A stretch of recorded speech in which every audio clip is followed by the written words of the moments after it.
আল্লাহ বান্দা যদি রমজান মাসে ইমানি হালতে সবের আশায় যদি রমজানের রোজা রাখেন, আমার রাসূল জানা দেয় ওই আল্লাহর বান্দার অতীতের সমস্ত গুনাহ মাফ করে দেয়। চিল্লা বলেন না সুবহানাল্লাহ। আর যদি বলেন না সুবহানাল্লাহ। এই যে 11 মাস কত গুনাহ করেছি জানা আসেনি, এমন গুনাহ করছি কেউ জানে না গুনার খবর। যদি আপনার আমার গুনাহের খবর আমার মা জানে, মা খবর জানে আমার সন্তান অমুক গুনাহ করে, আমি জানি সন্তান গেলে আপনারে আমারে পরিচয় দিবে না।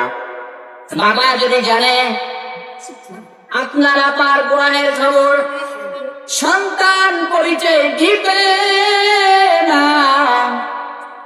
আমার স্ত্রী যদি জানে আমার গুনাহের খবর, স্ত্রীও আমার পরিচয় দিবে না।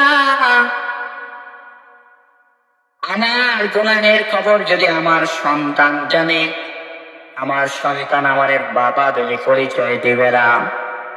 এরে নবীর আশিক উম্মতের দল, মা পরিচয় দেয় না, বাবা পরিচয় দেয় না, স্ত্রী পরিচয় দেয় না, সন্তান পরিচয় দেয় না, সমাজের লোক পরিচয় দেয় না। আছে না এরকম?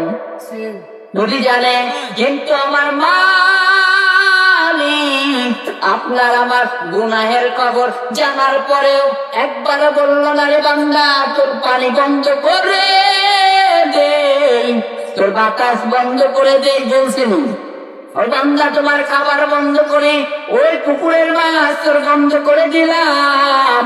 আমার আল্লাহ একবারও বলে নাই। যদি বলতো আপনি আমি বাঁচতাম, তার মানে আমার আল্লাহ আপনার আমার গুনাহের খবর জানেন। বান্দা কোন কি পরিমাণ আমরা গুনাহ করি গোনা, তার মানে আমরা গুনাহ করার পর আমার মালিক জানতেছে।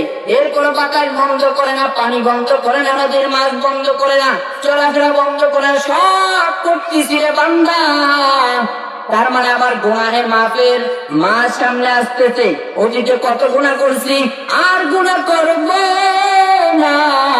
মালিকের দরবারে খাঁটি অন্তরে এই রমজান মাসের আগে, রোজার আগে আমরা খাঁটি অন্তরে তওবা করব। আয় আল্লাহ আমারে মাফ করে দেন।